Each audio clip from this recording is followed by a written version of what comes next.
Good morning, everyone. It's Thursday, December 15. Last day for everyone in Quebec to put their winter tire on.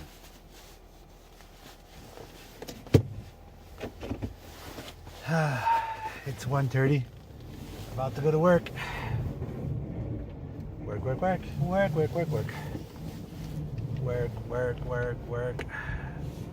I noticed that the oil in my engine, the 5W20, makes a difference in startup compared to the synthetic oil 020. I just cranked my engine at -10. She struggled a little bit. She didn't start up on the first run, so I had to. The moment it struggled, I have to turn it back off, give it a second or a few to reset, and then start again. Because if you keep cranking when your engine's not starting, you're confusing the computer, and then it's just like doesn't know what to do. So if your car doesn't start at the first turn, the first few turns, turn it off, wait a few seconds, and turn it back on. You don't have to put all your force on the key. The key doesn't do anything. You just have to turn it off and turn it on until it starts. Because if you misfire, the computer will get all screwed up and won't know what to do. And then the car will going to be stalled. It's going to need a computer reset. Usually a computer reset is just when you disconnect the battery for 1 minute and put it back on. The Chrysler van are renowned for that problems. The old V6 engine from 2008 to 2012, they're renowned for that problems. But usually that's how mostly every recent car works. Oh, it's already warm. Whew. Forgot how cold -10 was. I had to put my toque in my new scarf. I was so comfy at home.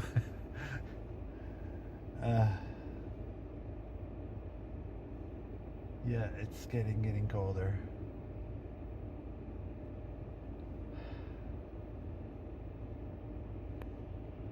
I hope that Walmart is not too cheesy on the heating system. When I used to work at the parking at the 7th level, it was about 25 degrees Celsius. And then when you get close to the entrance, it gets really cold.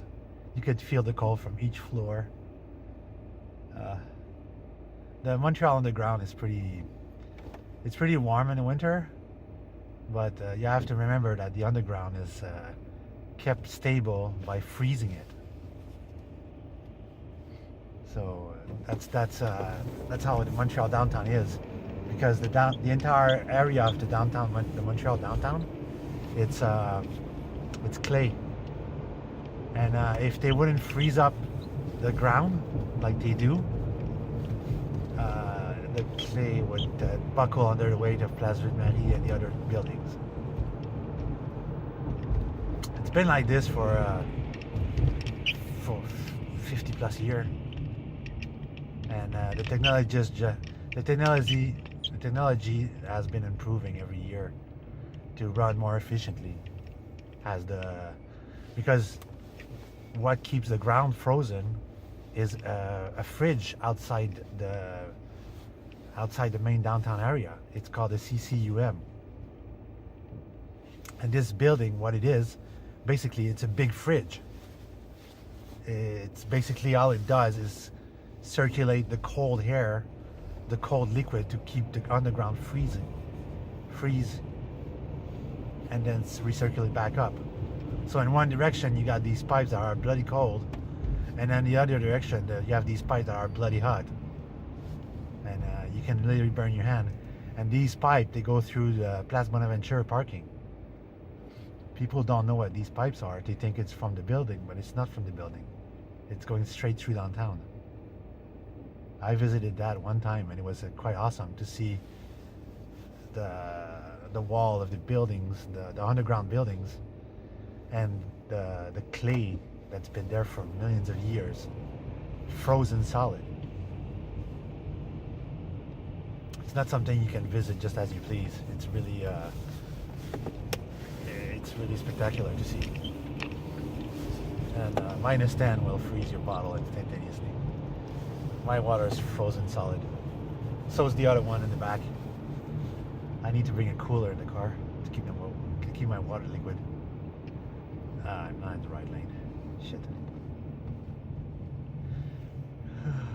I slept so well this morning.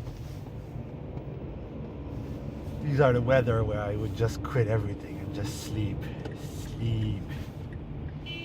Ben oui, je mets mon flasheur, la cruche. As-tu un problème avec mon flasheur? Ah! People don't know how to use their flasher. I know, I just put mine. Blech.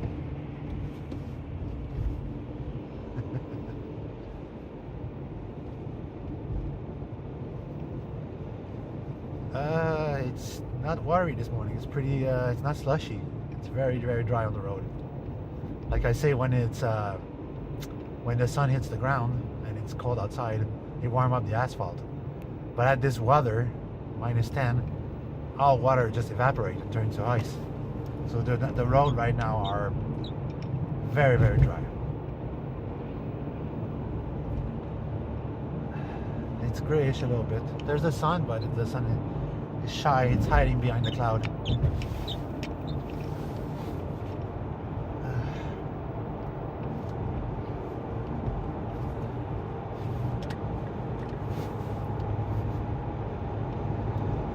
Of all the 42 YouTuber I sent my link to, none of them ever replied.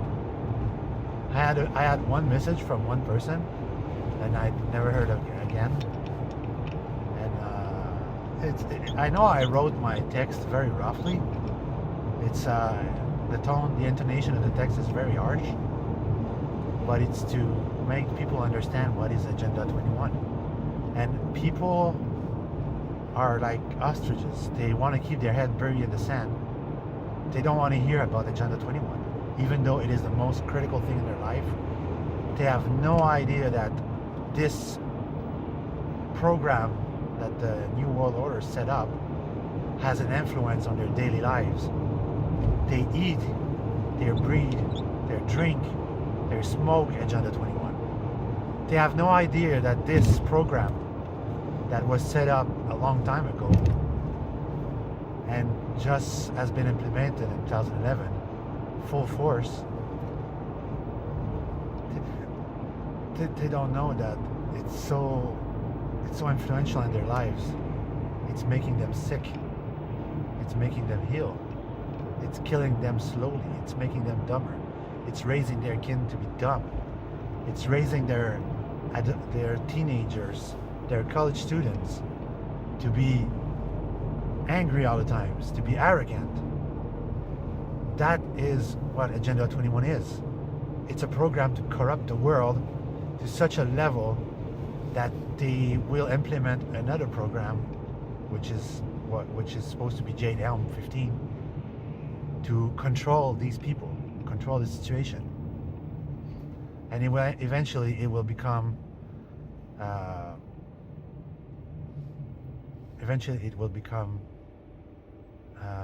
putting people in FEMA camp. And Alex Jones stopped talking about that. They stopped talking about the FEMA camps a while ago.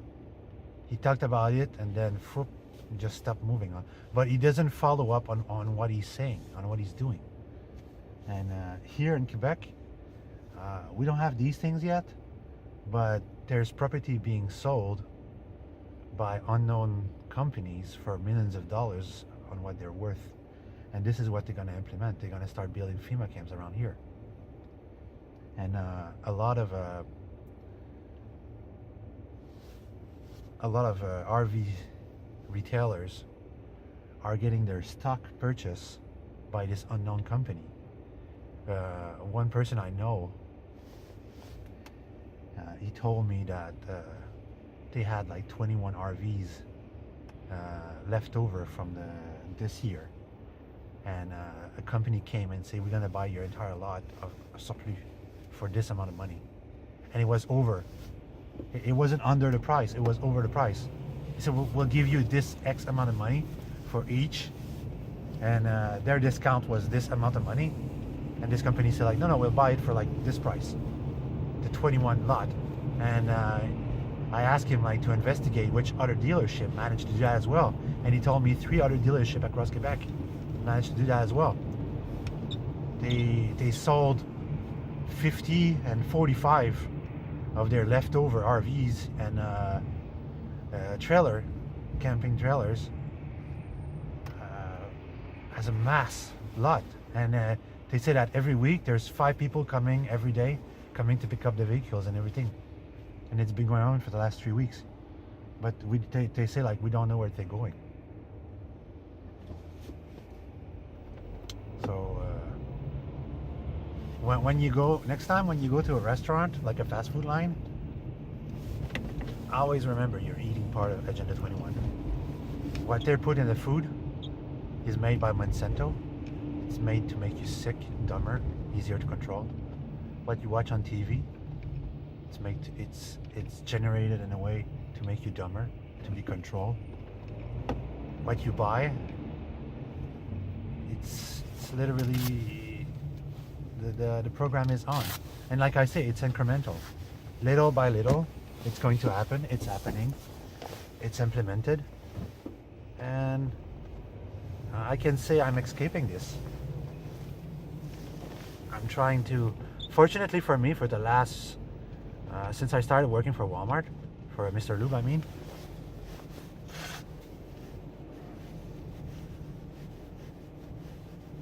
I stopped eating junk food on a regular basis, and my mind hasn't been clearer since then. It's like much less depression. Like, no, I have the blues once in a while, but no full-on depression like before. Of course, being tired doesn't help. Go, Grandpa. Go, Grandpa. You can walk. And of course, it doesn't help being tired, but it does affect me in some way. And I know I'm getting more positive effect from stopped eating so much junk food. Fleet of minivan. I'm parking with other minivans. That's so cool. Dodge Caravan, Nissan Quest, and Mazda 5. I always wonder why Mazda never went and made a full-size minivan like they used to have, the MPV. The Mazda 5 is pretty big, but it's just a 4-cylinder. And the MPV used to be a V6 with an all-wheel drive. I always wonder why Mazda they don't keep up. I know they have a minivan in Japan, which is considered a K car. K car are like those compact, tiny Japanese vehicles that they use in Japan and in Asia.